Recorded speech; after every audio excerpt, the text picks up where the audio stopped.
May ganito ka na bang experience? Gusto mo sanang palitan ang lahat ng word na the sa research paper mo at gagawin mong a. Kung iisa-isayin mong gawin yon, aabutin ka ng bukas. Sa episode na to, ipapakilala ko sa iyo ang isang command na magagamit mo para mapabilis ang pag-ayos ng problema mong yan. Ginagawa mo.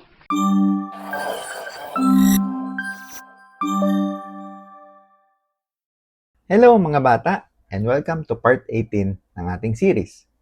Ngayong marunong na tayong mag-cut, sort, at compare, oras na para sa isa sa mga pinaka-kinakatakutan pero pinaka-powerful na text sa Linux, ang sed. Sed? Malungkot ba siya? Hindi boy.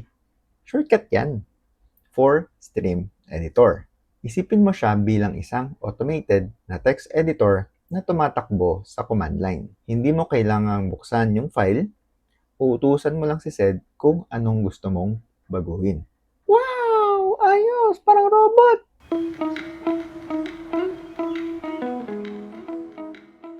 Ang pinaka-common na gamit ng sed ay para mag-search at mag-replace. Ang format niya ay medyo kakaiba sa simula, pero masasanay ka rin. Siguro.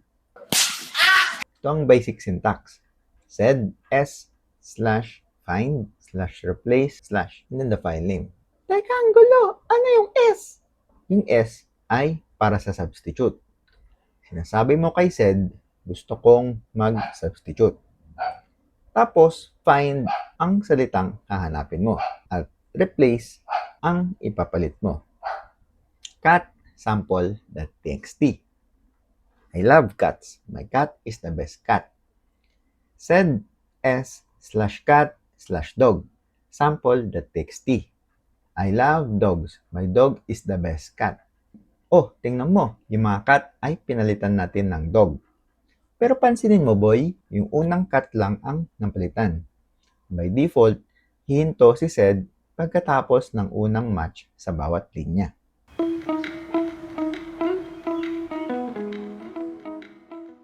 Paano kung gusto nating palitan lahat ng cat sa bawat linya?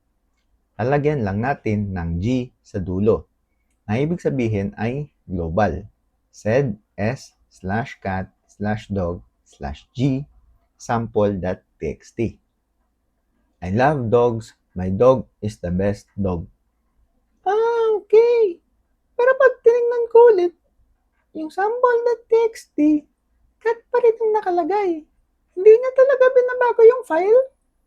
Good observation. Talagang natututo ka na ngayon, ha? By default, sa screen lang ipinapakita ni sed yung pagbabago.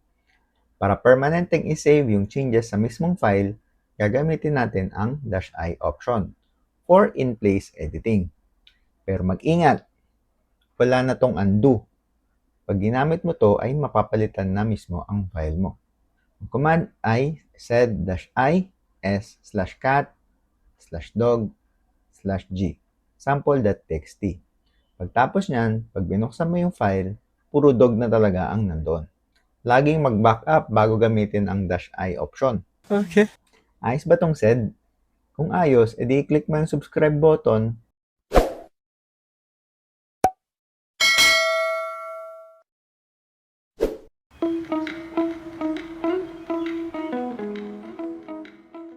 Ngayon, itaas pa natin ang level.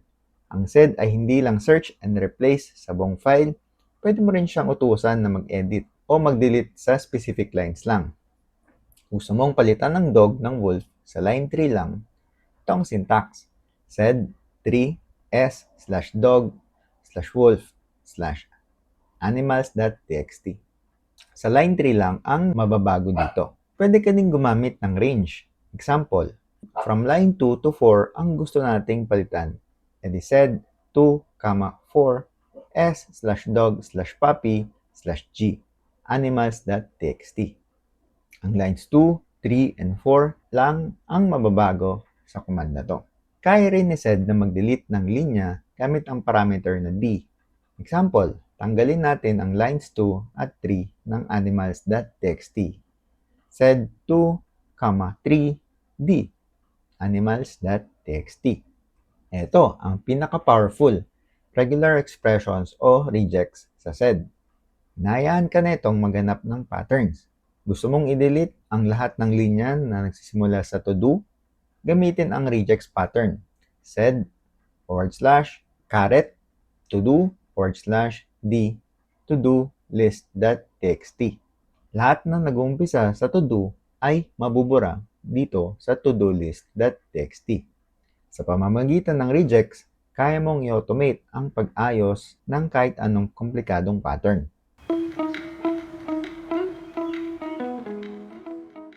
Okay, recap tayo sa SED. Ito ang stream editor na nag-edit ng text nang hindi binubuksan ng file. Ang basic syntax for SED ay sed s/find/replace/g file name. Yung S ay para sa substitute at G ay para sa global replacement sa bawat linya. Pwedeng gamitin si SED for in-place editing. Gamitin ang -i option para i-save ang changes sa mismong file. Laging mag-ingat at mag-backup. At ang huli ay mga examples ng advanced editing. Pwede tayong gumamit ng specific lines or range of lines. Pwede din tayong mag-delete ng lines gamit ang D at pwede tayong makagamit ng rejects or regular expressions for pattern matching. At yan ang introduction sa SED. Napakarami pa niyang kayang gawin. Pero sa basic search and replace pa lang, sobrang laking tulong na niya para i-automate ang pag-edit ng mga configuration files at scripts. Hindi mo na kailangang isa-isahin sila ngayon. Ang galing ng SED! Hindi siya nakakased! Nahawa ka na ata sa akin ng mga banat na ganyan, ha? At abangan, halos kumpleto na ang ating text manipulation toolkit. Sa susunod na episode, pag-aaralan naman natin kung paano pagsasamahin ang dalawang file, side by side.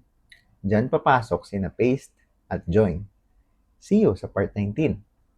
Bye!